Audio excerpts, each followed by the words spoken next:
A gracious good day to one and all once again. 'Tis I, Norton the First, by grace of God, Emperor of the United States and Protector of Mexico. Back with you all once again for episode number 183 of Emperor Norton's fantastic history vlog.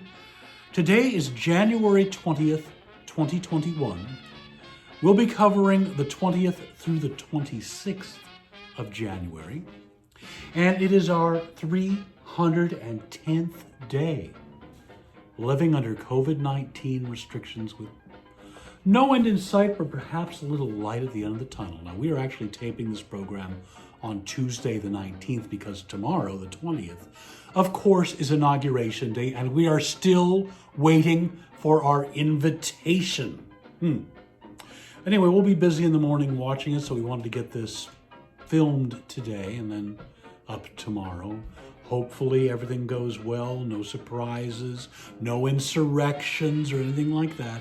We'll be able to get the vlog out on time and not have to update it. Also, we encourage you to like and subscribe down below. Also, don't forget about making donations.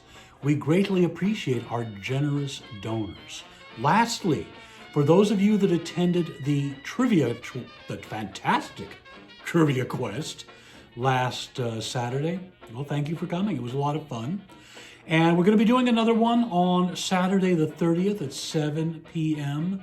There'll be information on how to sign up very soon, and we encourage you to attend. It was a lot of fun. You can compete for valuable prizes and just test your mettle on trivia. Well, anyway, enough of that. Let's get on to our national days. Starting with the 20th, it is Penguin Awareness Day. And we are quite aware of penguins, and after all, penguins is practically chickens. It's a Warner Brothers reference, cartoons, yes. What else do I do? Cartoon references. Moving on to the 21st, it is Squirrel Appreciation Day, so appreciate your squirrels. Yes, do that.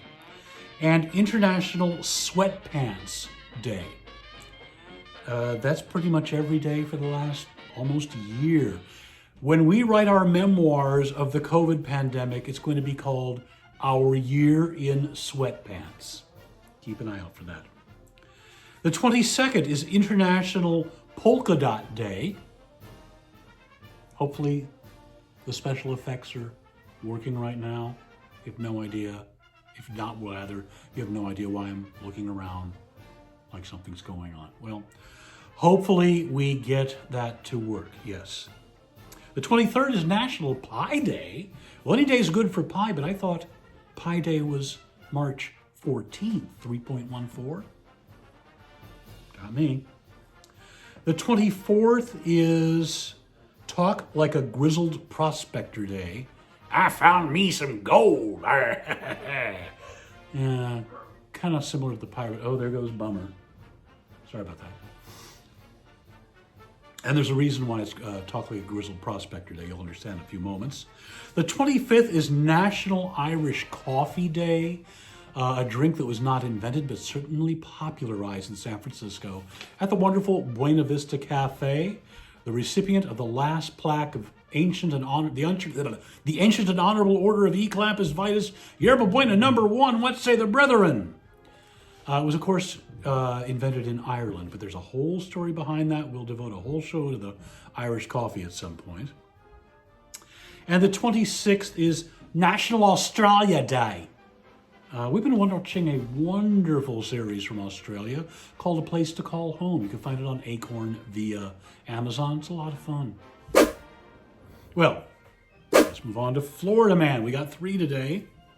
Couldn't decide. What can I say? Let's move on to the 22nd of January. Florida Man, 23, arrested for fried chicken attack on his girlfriend. The 24th. Florida man in Easter Bunny outfit arrested after hit and run crash, troopers say.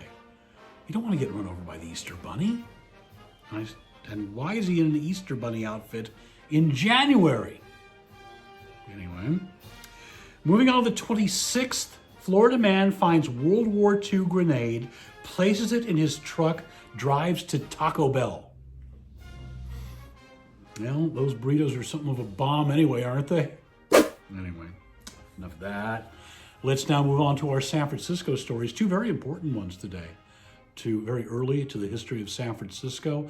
And as usual, we are going to read from John Ralston's wonderful book, This Date in San Francisco. Beginning with January 23rd, 1847, Yerba Buena becomes San Francisco. After Captain John B. Montgomery of the USS Portsmouth raised the American flag in July 1846, claiming San Francisco for the United States, he appointed Lieutenant Washington A. Bartlett as alcalde, a Spanish term roughly equivalent to mayor. Bartlett held office only until the following February 1847, but in his brief term, he established San Francisco as the official name of the original Spanish settlement and appointed as surveyor Jasper O'Farrell, who corrected the early faulty Vieuxette survey and laid out Market Street. Bartlett's proclamation was printed in Sam Brannan's California Star on January 23, 1847. Sounds like one of ours. Whereas the local name of Yerba Buena has been applied to the settlement or town of San Francisco is unknown beyond the district and has been applied from the local name of the cove on which the town is built. Therefore, not enough whereas is there. Therefore, to prevent any confusion and mistakes in public documents and that the town may have the advantage of the name given on the public map, it is hereby ordained that the name of San Francisco shall hereafter be used on all official communications and public documents or records appertaining to the town Washington A. Bartlett, Chief Magistrate. The proclamation did not please everyone, we know that too well. The Star just ignored it, printing Yerba Buena on its masthead until March 20th, 1847, when it grudgingly acquiesced, taking gratuitous shots at Bartlett. Moving on to the next one, probably the most pivotal event in our city's history, next to the earthquake, really responsible for the tremendous growth of San Francisco, January 24th, 1848. Gold! Johann Augustus Sutter, with one T, was born in 1803 to Swiss parents. After living school in his mid-teens, he tried different types of work in Basel, Switzerland, married in 1926, and became a lieutenant in the Swiss Army. Sutter, or Suter I guess it would be, tended to overextension. After failing in business in 1834, he left his wife and 5 children with his mother-in-law and went to France, then to New York, joining other German-speaking immigrants heading west. After another unsuccessful business venture, he went to California, taking a new identity, arriving in Monterey in 1839 as Captain John A. Sutter. Resourceful and a smooth talker, Sutter convinced Mexican Governor Juan Alvarado to back his plans for a settlement to be called Nueva Helvetia, New Helvetia, or New Switzerland, in California's interior. On a 48,000-acre land grant at the junction of the Sacramento and American Rivers, Sutter used Indian labor to plant crops and vines, built a fort where Sutter sold supplies to immigrants arriving on the Overland Trail. Typically, Sutter obtained all his goods on credit, but his venture thrived and he ruled his immense domain like a feudal overlord. In August 1847, Sutter needed lumber. The nearest good resource was about 45 miles northeast of Sutter's fort in a wooded valley Native Americans called Coloma, shortened to Coloma by Americans. Sutter went into partnership with James Wilson Marshall, a New Jersey-born descendant of the signer of the Declaration of Independence. A moody, eccentric man, but a skilled master carpenter and millwright, Marshall hired a crew of local Indians and Mormon immigrants. They went to work fast, and by late January 1848, it remained only to deepen and clear the trail race, the channel below the mill wheel. The trail race carried a quantity of muddy debris through a sandbar. In the morning sun of the 24th, Marshall saw glittering specks. He beat some with a hammer, they flattened and did not break. On a hot fire they softened. He had camp cook Mrs. Wimmer boil one, it held together. Sutter stuffed his samples in a cotton rag and rode to Sutter's fort in heavy rain. Sutter had thought Marshall strange, and when Marshall burst in, drenched and excited, Sutter looked to his rifle. Marshall spread out his discovery, and behind locked doors, Sutter consulted an encyclopedia, tried more tests, and concluded that the particles were indeed gold. He reacted cautiously. He needed workers, and if Marshall's discovery got out, he might lose them. However, at least one workman in Coloma, Harry Bigler, knew about the find and as recorded in his diary. The news could not be suppressed, and Sutter compromised, letting his workers prospect on Sunday if they worked weekdays. Gold had been reported in California before, and Marshall's discovery created little interest in San Francisco at first. The first newspaper report, the back page of businessman Sam Brannan, again, his California Star, said only that gold was an article of currency in New Helvetia, but Brannan had a general store at Sutter's fort, and as customers paid for merchandise in gold, he saw the potential. After stocking his store with picks, shovels, and every other kind of gold seeker's tool he could find, he rode through San Francisco, waving a bottle of gold dust, crying, "Gold! Gold from the American River!" Neither Marshall nor Sutter prospered in the gold rush. In fact, they were ruined. Sutter lost his workers, and his property was overrun with squatters and gold seekers. Marshall spent the rest of his life doing menial work, although the state legislature gave him a 6-year pension. He died in 1885. Sutter's wife arrived from Switzerland. They moved to Pennsylvania, where Sutter died impoverished in 1880.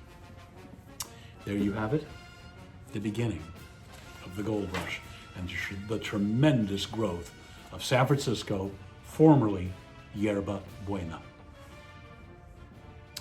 Well, let's move on now to our other history for today. We've got quite a few.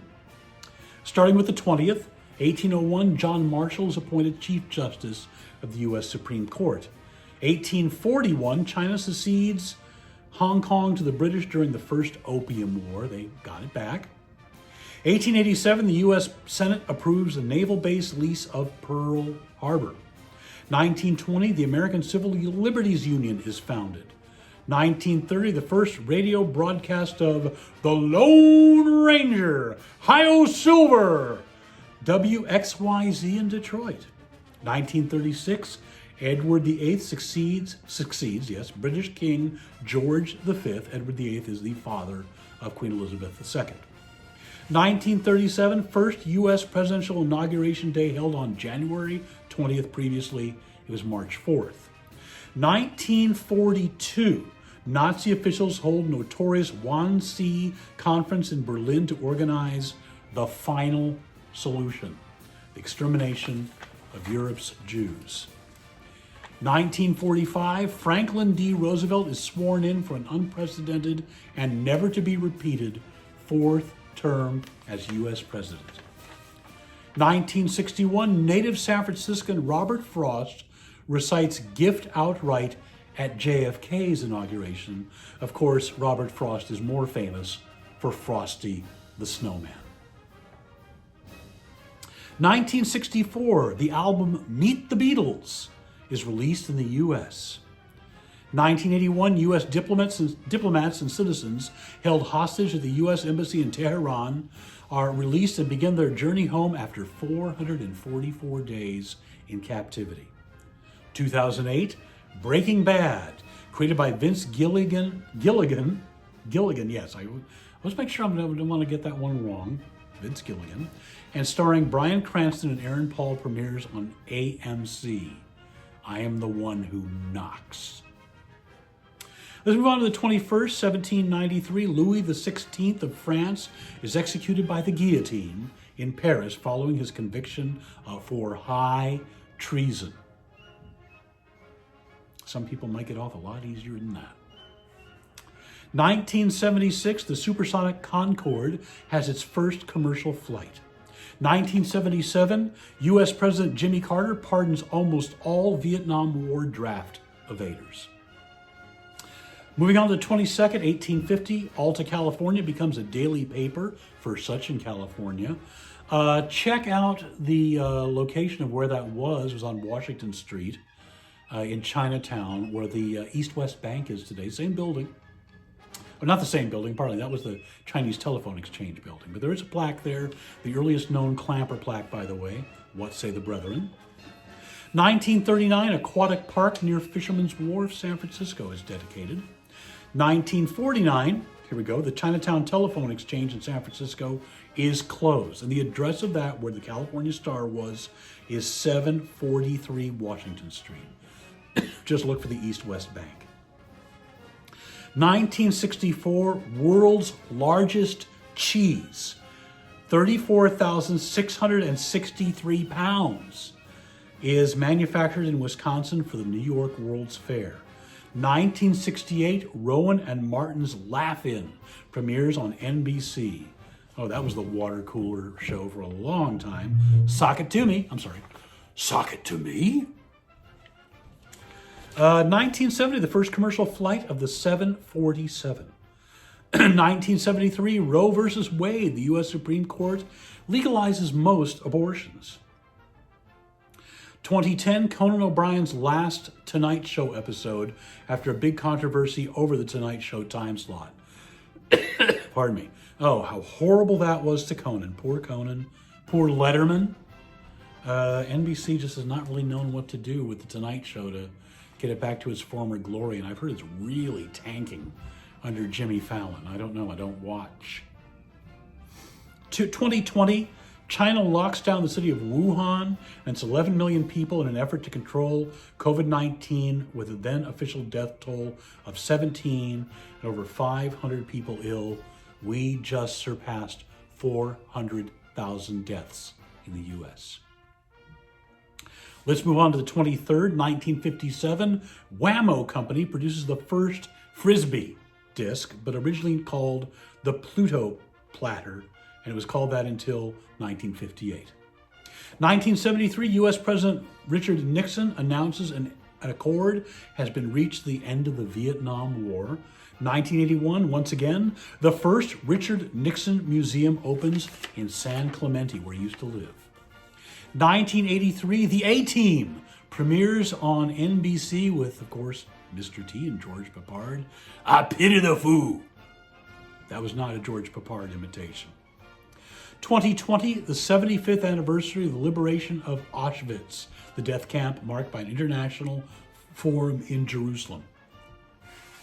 Moving on to the 24th, 1656, the first Jewish doctor arrives in North American colonies, Jacob Lombroso, and he arrives in Maryland, and there were 500 Jewish mothers waiting to marry him off to their daughters. No, true. No, not really. 1908, Lieutenant General Robert Baden-Powell publishes Scouting for Boys as a manual for self-instruction in outdoor skills and self-improvement. The book becomes the inspiration for the Scout movement. 1922, the Eskimo pie is patented by Charles K. Nelson of Iowa, who, by the way, was not an Eskimo. 1927, Alfred Hitchcock releases his first film as director, The Pleasure Garden, in England. 1962, Brian Epstein signs a management contract with the Beatles. 1984, Apple Computer Incorporated unveils its revolutionary Macintosh personal computer. We are a big Apple user since 1990, nothing but. And as we've said before, this entire video is shot, edited, and uploaded on an iPhone. But we are in desperate need of a Macintosh right now. If anybody has a gently used desktop Mac that they would be willing to loan for a short amount of time, maybe just a year, maybe one that you're that's sitting in your closet you're not using, we desperately need one. There are some things that we can only do on a desktop computer. So just email us at emperornortontour.com at gmail.com, emperornortontour@gmail.com if you have one to offer. It would be greatly appreciated. Ugh, last one's not doing well. 2006, Walt Disney International and Bob Iger announced that it is buying computer animation film studio Pixar for $7.4 billion. Who's seen Soul? Loved it. Moving on to the 25th, a lot of Beatles stuff today. 1964, the Beatles get their first U.S. hit, number one hit, with I Want to Hold Your Hand. 1971, Charles Manson and 3 women followers convicted in the Tate LaBianca murders. 1988, George Harrison releases his single, When We Was Fab. Take a close look at that sometime. The 3 surviving Beatles, all 3 of them, are in it. I didn't know until recently. The walrus was Paul. Really. Check it out. Ringo's easy to spot. Moving on to the 26th, Benjamin Franklin, the only president of the United States who was never president of the United States, expresses unhappiness over the eagle as America's national symbol. I believe he wanted a turkey. Well, don't we all want a little turkey? 1905, the world's largest diamond, the 3,106 carat Cullinan, is found in South Africa, and of course, a large part of that is the crown jewels for Queen Elizabeth. It was split into a number of smaller stones, but the biggest one went into the imperial crown of England. 1913, Jim Thorpe relinquishes his 1912 Olympic medals for playing as a professional, something that's perfectly acceptable now. 1939, filming begins on the film Gone with the Wind. 1954, groundbreaking begins on Disneyland. It would be completed in 1955. 1962, Benjamin Burke of the Buffalo Catholic Diocese declares Chubby Checkers, the twist, to be impure and bans it from all Catholic schools. The things they used to do. Well, now let's move on to our births for today. Starting with the 20th, 1888, Leadbelly. Also, his real name was Hughie William Ledbetter. 1894, Harold L. Gray, the creator of Little Orphan Annie. 1896, Nathan Birnbaum. You know him better as George Burns. 1920, DeForest Kelly, Dr. Bones, Leonard Bones McCoy on Star Trek. He's dead, Jim. 1920, Federico Fellini, the Italian film director and scriptwriter. 1926, Patricia Neal, actor. I always say I use gender-neutral terms. But also the wife of Roald Dahl. Didn't know that. 1929, speaking of laughing, Artie Johnson. Very interesting. 1930, Buzz Aldrin, the second person to step on the moon. 1946, the film director David Lynch. Anybody catch his weather reports? He's been doing daily since the beginning of the pandemic. They can be somewhat entertaining. 1956, Bill Maher, who I find myself agreeing with less and less these days. Moving on to the 21st, 1869, Rasputin. 1905, fashion designer Christian Dior. 1922, Telly Savalas and his Big Lunch. 1924, Benny Hill. 1938, Wolfman Jack. I remember when he was on XERB in Tijuana at the beginning of his career. 1940, the great golfer Jack Nicklaus. 1941, the opera singer Placido Domingo. Speaking of singers, also 1941, Richie Havens. 1951, Eric Holder, first African-American U.S. Attorney General. 1953, Paul Allen, co-founder of Microsoft, owner of the Portland Trail Blazers and the Seattle Seahawks. 1955, artist Jeff Koons. 1956, actor Gina Davis. Let's move on to the 22nd. 1645, William Kidd. Captain Kidd. 1788, Lord Byron, English romantic poet. 1875, D.W. Griffith, film director and producer, one of the pioneers of film. 1897, Blind Willie Jackson, gospel blues singer and guitarist. 1898, Sergei Eisenstein, Russian director, Battleship Potemkin. 1907, Douglas Wrong-Way Corrigan. 1931, Sam Cooke, American singer and entrepreneur, described as the inventor of soul music. 1932, actor Piper Laurie. 1934, actor Bill Bixby, The Incredible Hulk. My Favorite Martian, of course, the courtship of Eddie's father. Oh, Mr. Eddie's father. Those of you who saw it know what I'm talking about. 1934, Graham Kerr, the Galloping Gourmet, who was very influential in my cooking when I was a youngster. 1946, Malcolm McLaren, British band manager and also singer-songwriter. He managed the Sex Pistols. 1959, Linda Blair, known for her role in The Exorcist. 2179, jumping forward a little bit, Hikaru Walter Sulu, fictional Star Trek character, played by George Takei, born in San Francisco. I don't think George Takei was, though. Moving on to the 23rd, the famous signer of the Declaration of Independence, John Hancock. What a show-off. 1832, Edouard Manet, not Monet, not Man Ray, Manet, French Impressionist painter. 1910, guitar player Django Reinhardt. 1933, Cheetah Rivera, American actor, West Side Story, Sweet Charity. Another actor, 1944, Rutger Hauer.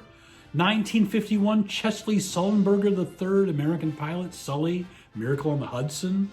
1964, Mariska Hargitay, American actress, I believe the daughter of Jane Mansfield, if I remember right. Moving on to the 24th, Ida Wharton, Pulitzer Prize winning novelist. 1916, Walter Haas Jr., American businessman, sports team owner, Levi Strauss, Oakland A's, born in San Francisco.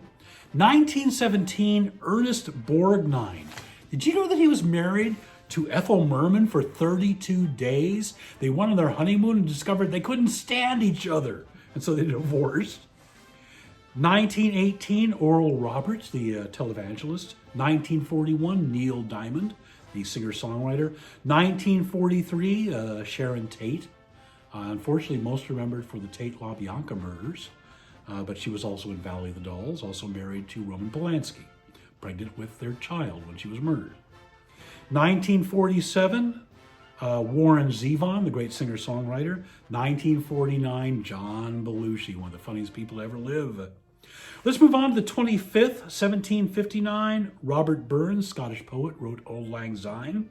1874, writer Somerset Maugham, W. Somerset Maugham, pardon me. 1882, Virginia Woolf, and Yes, I'm Afraid of Her.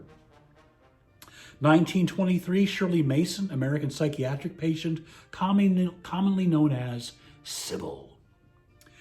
In 1933, Corazon Aquino, the 11th president of the Philippines. 1938, the great singer Etta James. Another singer, 1981, Alicia Keys. Moving on to the 26th, 1880, General Douglas MacArthur, he did return. 1925, Old Blue Eyes, well, that's Frank Sinatra, but Great Blue Eyes nonetheless, Paul Newman. 1944, activist Angela Davis. 1946, Gene Siskel, American movie critic, Siskel and Ebert. 1955, just passed away recently, Eddie Van Halen, great guitar player. 1958, Ellen DeGeneres. 1961, the great one, Wayne Gretzky, greatest hockey player of all time. 1963, Andrew Ridgeley, who will be forever known as the other guy from Wham. Let's now move on to our deaths today. 1965, Alan Freed, American disc jockey. He accepted payola, went into exile because of that, but also introduced the term rock and roll. 1984, Johnny Weissmuller, American actor, Tarzan, but also a swimmer, won 5 Olympic gold medals in 1924 and 1928. 1990, actor Barbara Stanwyck. 1993, Audrey Hepburn, one of my favorites. 2003, the great caricaturist Al Hirschfeld, Thanks for the Ninas, great documentary on him called The Lion King, well worth seeing. 2012, Etta James, great singer. Moving on to the 21st, as we said earlier, Louis XVI, in 1793. 1924, Vladimir Ilyich Ulyanov, Lenin, Russian revolutionary leader and leader of the Soviet Union for many, many years. 1950, George Orwell, you were right. 1959, another film pioneer, Cecil B. DeMille. 1959, Carl Alfalfa Switzer, one of the R gang members, is buried in the Hollywood Forever Cemetery. 1984, Jackie Wilson, American soul singer and songwriter. 1985, the great chef James Beard. His cookbooks are the best. 1997, Colonel Tom Parker, Elvis Presley's manager. 1998, The Jack Lord, Hawaii Five-0. 2002, Peggy Lee, Is That All There Is? 2020, Terry Jones from Monty Python. Let's move on to the 22nd. Victoria, Queen of the United Kingdom, from 1837 to 1901. Oh, if only she'd married me, she'd still be alive today. 1973, Lyndon Baines Johnson, 36th President of the United States. 1994, not too long after his birthday, Telly Savalas and his big lunch passed away. 1995, Rose Fitzgerald Kennedy, matriarch of the Kennedy clan. 2000, another great chef, cookbook writer, Craig Claiborne. 2002, Stanley Marcus of Neiman Marcus, chair of the company for many, many years, wrote a fascinating book. I was lucky enough to meet him and get an autograph, called Minding the Store. Anyone who works in customer service should read Minding the Store. Fantastic book. 2003, the great cartoonist Bill Maudlin, known for his World War II cartoons. 2008, the actor, Australian-American actor Heath Ledger, Brokeback Mountain, and his final role, The Dark Knight. What a great, incredible Joker he was. Really reinvented the role. Oh, very disturbing. Let's move on now to the 23rd. 1943, the great writer Alexander Woollcott won the Algonquin Round Table. 1944, the painter Edvard Munch, The Scream. 1976, Paul Robeson, American singer, actor, and civil rights activist. Old Man River, that old man river. 1989, one of my favorite artists, Salvador Dali. 2005, Johnny Carson, The Tonight Show. 2007, E. Howard Hunt, American intelligence officer involved in the Watergate break-in and I think the Kennedy assassination as well, yes. 2011, Jack LaLanne, the fitness guru, lived here in San Francisco. I don't think he might have been born here, not positive on that, but if you ever go to John's Grill, the Jack LaLanne's favorite salad is wonderful. I've mentioned that a number of times because I love it so much.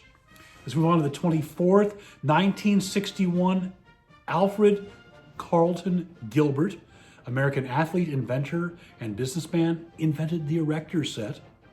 1965, the great Winston Churchill, Prime Minister of England, got them through World War II. 1971, Bill W., American co-founder of Alcoholics Anonymous. 1975, Larry Fine of the Three Stooges, the Yiddle with the Fiddle. And 1983, the wonderful film director George Cukor. 1986, Gordon MacRae, American singer and actor, Oklahoma, Carousel. 1993, Thurgood Marshall, first African-American Supreme Court Justice. Move on now, the 25th, 1947, Al Capone, the gangster, dies of neurosyphilis.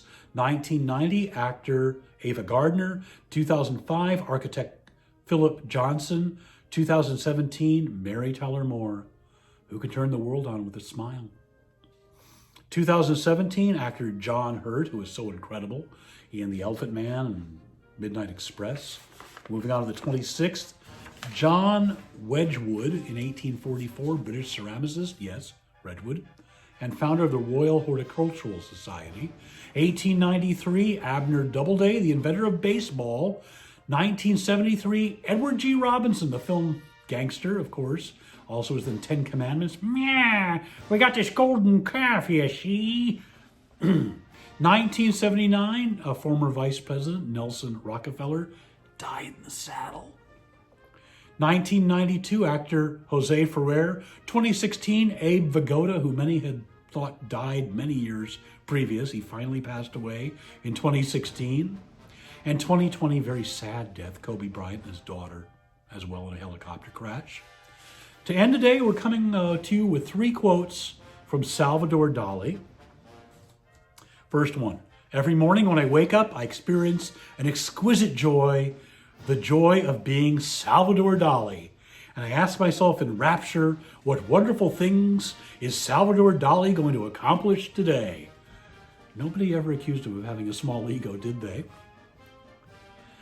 Second quote: have no fear of perfection, you'll never achieve it.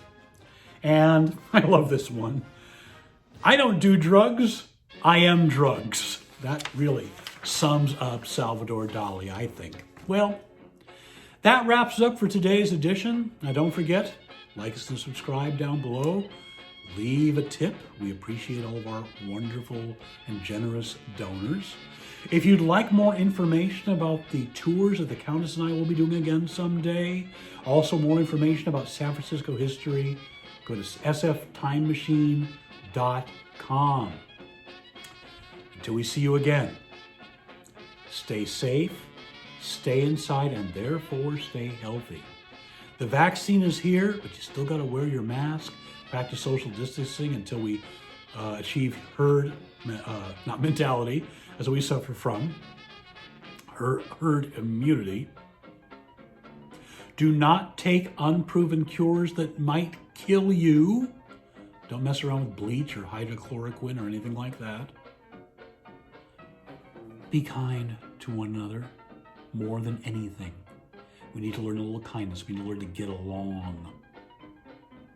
Until we see you again, a gracious good day.